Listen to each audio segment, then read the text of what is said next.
Aktris kontroversial Nikita Mirzani kembali berulah dalam persidangan lanjutan pelaporan yang dilayangkan Dito Mahendra. Membanting mikrofon dan berkas laporan kesehatannya di hadapan majelis hakim. Lantas, apa alasan dibalik amukan Nikita? Dan benarkah pula ketidakhadiran Dito menjadi alasan dibalik hal tersebut? Ya, ketidakhadiran Dito memang bukan kali pertama. Tidak pernah menampilkan batang hidungnya pasca membuat laporan pencemaran nama baik untuk Nikita. Seperti apa sikap Nikita terkait hal tersebut? Dan benarkah ada kesan jika Dito sengaja ingin menunda-nunda persidangannya? Di sisi lain, beberapa sahabat Niki pun juga menyayangkan ketidakhadiran Dito dalam persidangannya kemarin. Seperti apa sikap Fitri Sahulteru? Dan akankah Dito menunjukkan batang hidungnya di persidangan selanjutnya? Pemirsa, bersama Intens Investigasi, kami hadirkan kabar terkini, terpercaya, dan teraktual. Tetapi sebelumnya, jangan lupa untuk like, subscribe, dan juga share channel YouTube ini.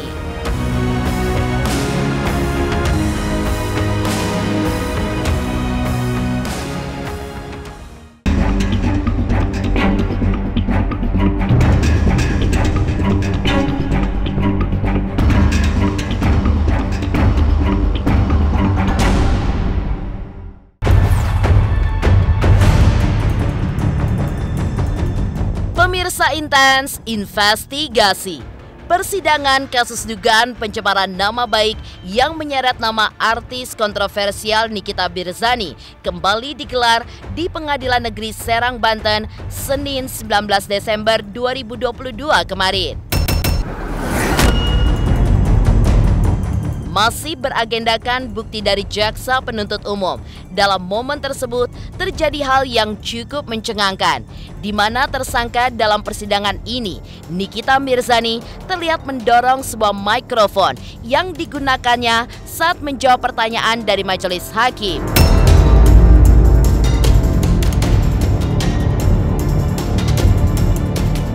Tidak cukup sampai di situ. Saat persidangan dinyatakan selesai, wanita yang akrab disapa Nyai ini pun langsung mengambil sebuah map hijau yang dilemparkannya ke arah tim kuasa hukumnya. Lantas, ada apakah dengan Nikita? Dan benarkah hal ini adalah buntut dari kekesalan Nikita yang sudah tidak lagi dapat menahan kesabarannya karena Dito sudah 3 kali tidak kunjung hadir ke persidangan. Niki, gimana kabar kalian? Satu baru. Apa kabar? Kali ini orangnya hitam-hitam ini Niki. Masih standing terus. Gimana kabarnya Kak Niki? Ya, baik-baik. Siap ketemu Dito Kak Niki? Siap bertempur. Apa ya? Niki gimana Mbak Niki? Halo, cantik sekali.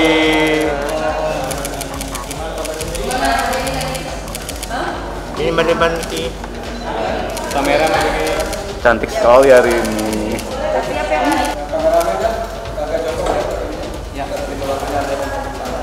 Oh, oke. Beneran sudah jongkok tuh. Mana jongkok Pak?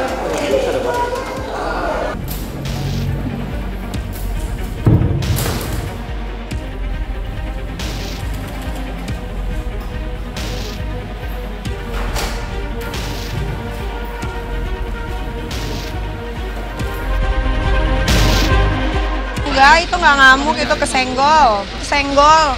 Kan gue Wonder Woman, nggak usah nyentuh aja udah bisa kebanting orang. Sampai berkas tadi, 8 berkas juga kan? Iya, itu juga cuman nggak sengaja kesenggol itu.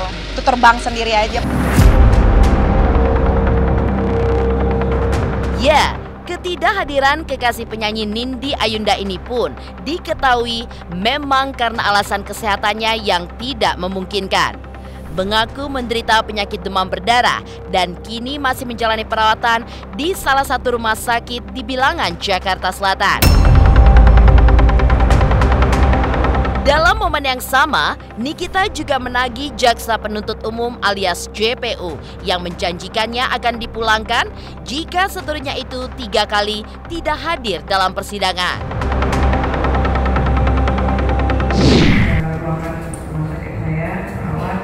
Bahkan Pak Edward sendiri bilang sama saya kalau 3 kali di Tom Mahendra tidak datang, saya akan dipulangkan. Saya mau menagih janjinya. Pak Edward sendiri yang bilang tetap banyak orang, kasusnya pun ada. Saya bingung Pak, saya ini mau berobat, saya mau terapi, jangan tunggu saya lumpuh dulu atau tunggu saya sakitnya parah dulu baru saya diizinin gitu. Bapak harus ingat saya janda Pak, saya punya anak 3 yang sekarang saya dirawat. Sudah utarakan dari awal persidangan gitu ya. Tapi saya nggak ngerti Pak, kenapa ini dengan saya, kenapa semuanya dipersulit kalau untuk saya? Sudah saya tegur ya, supaya jangan dipersulit. Ini ya, tulis membuat bukan dipersulit, kita kan kalau keluar masuk itu kan ada SOP. Enggak, Pak itu kalau bilang saya pura-pura sakit kok.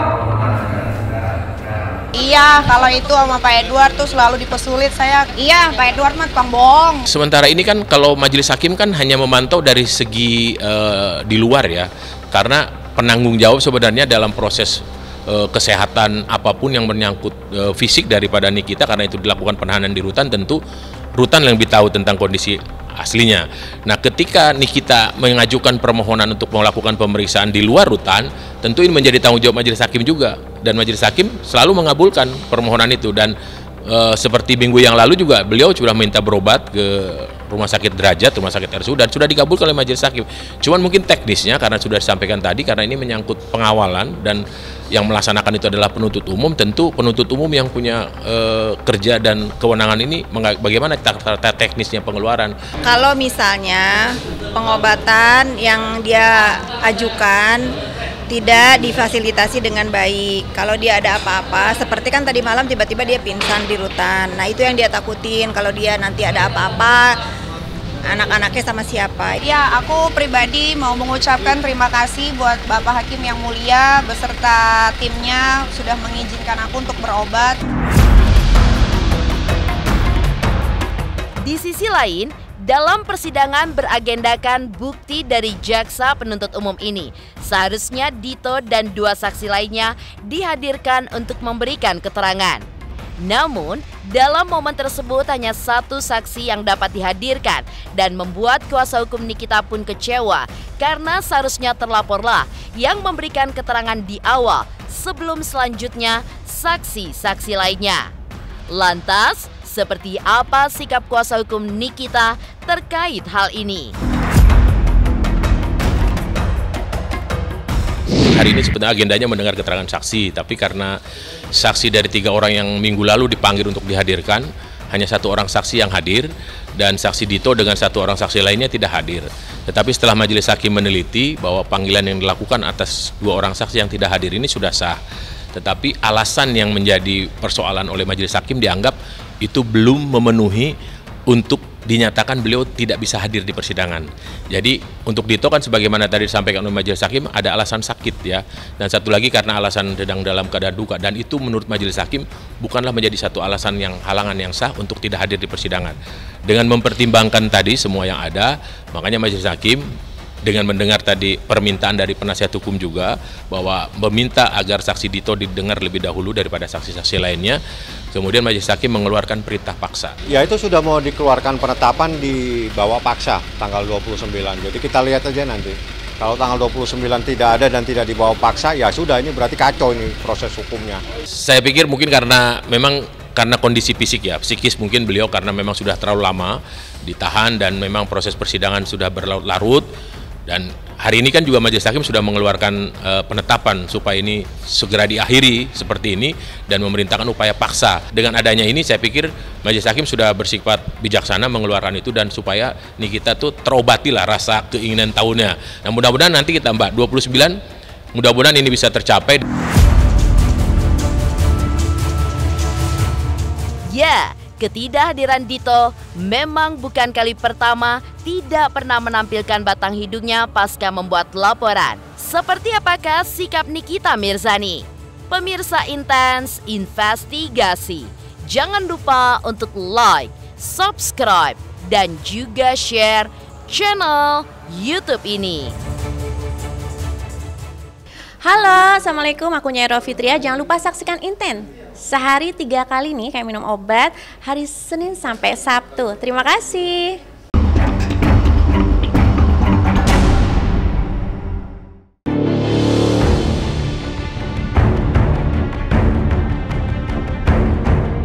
Kasus dugaan pencemaran nama baik yang dilaporkan Dito memang dilakukan Nikita sejak April 2022 silam.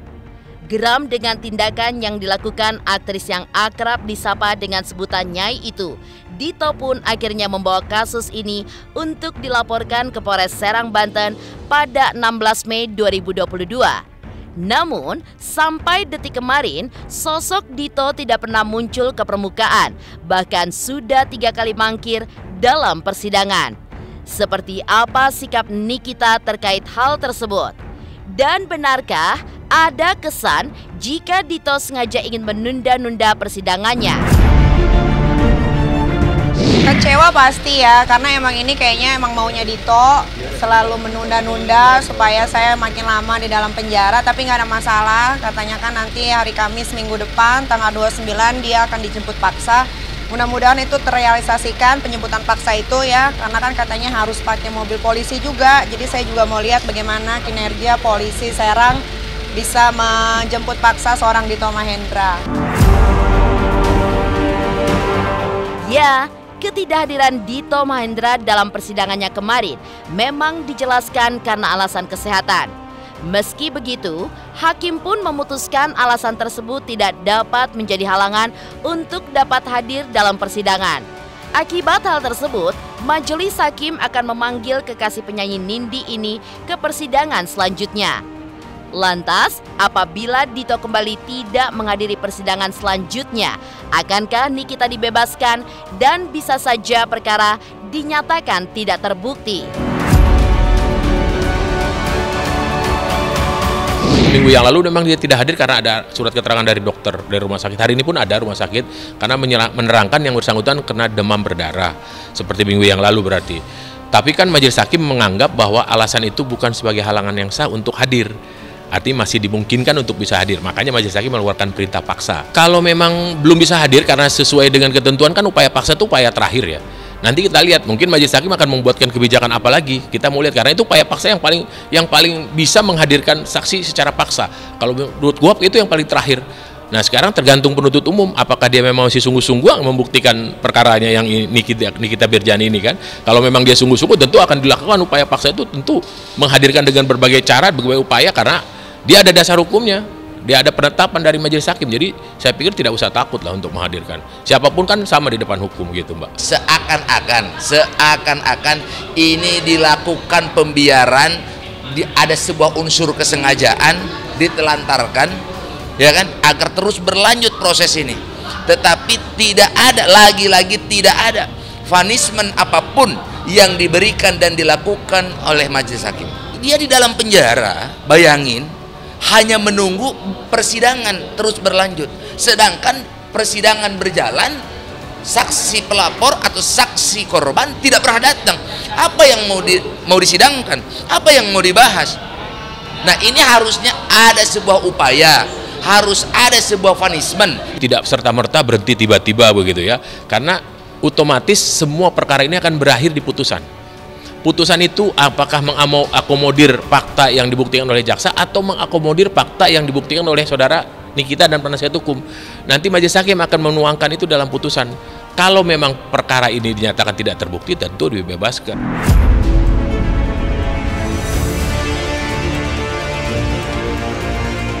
Di sisi lain, beberapa sahabat Niki juga menyayangkan ketidakhadiran Dito dalam persidangannya kemarin. Seperti apakah sikap Fitri Sahuteru? Dan akankah Dito menunjukkan batang hidungnya di persidangan selanjutnya? Pemirsa Intens Investigasi, jangan lupa untuk like, subscribe, dan juga share channel YouTube ini. Hai, aku Chris Hatta. Aku mau mengingatkan pemirsa yang di rumah, jangan lupa ya, saksikan Intens setiap hari Senin sampai hari Sabtu. Sehari tayang 3 kali loh. Dan pokoknya jangan lupa di subscribe, like, comment, and share. Bye-bye.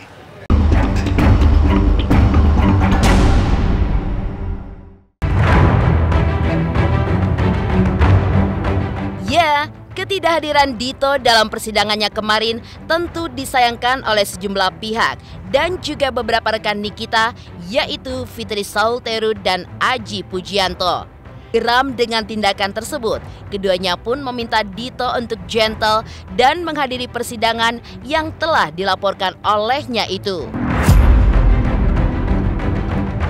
Ya harus adil. Bapak Hakim kan sudah bilang JPU harus menghadirkan paksa. Dengan kepolisian kan tadi dibilang kan harus menghadirkan paksa saudara DM beserta saksi lainnya yang tidak hadir sudah 3 kali secara paksa beserta kepolisian. Apakah berani menyeret saudara DM beserta saksi lainnya sama seperti menyeret Nikita pada saat dia ada di Senayan City?